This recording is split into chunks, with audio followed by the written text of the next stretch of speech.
శిలువ రక్తం రక్తం రక్తం రక్తం. హల్లెలూయా హల్లెలూయా హల్లెలూయా హల్లెలూయా హల్లెలూయా. విశ్వాసమను డాలు పట్టుకొనండి. దాని ద్వారా దుష్టుడి యొక్క అగ్ని బాణాలు చల్లార్పుటకు శక్తివంతులవుతారు. దుష్టుడి యొక్క అగ్ని బాణాలు చల్లార్పాలి అంటే ఇదిగో డాలు చేత పట్టుకోవాలి. ఆత్మ ఖడ్గాన్ని ధరించుకోవాలి.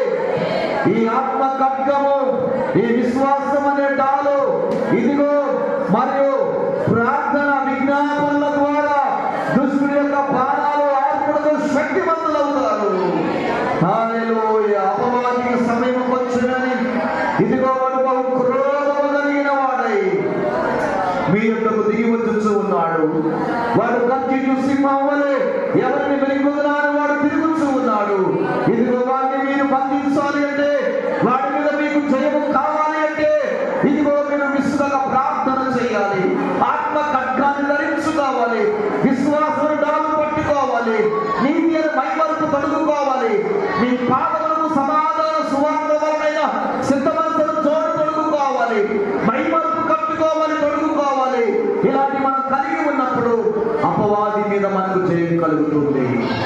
హల్లెలూయా.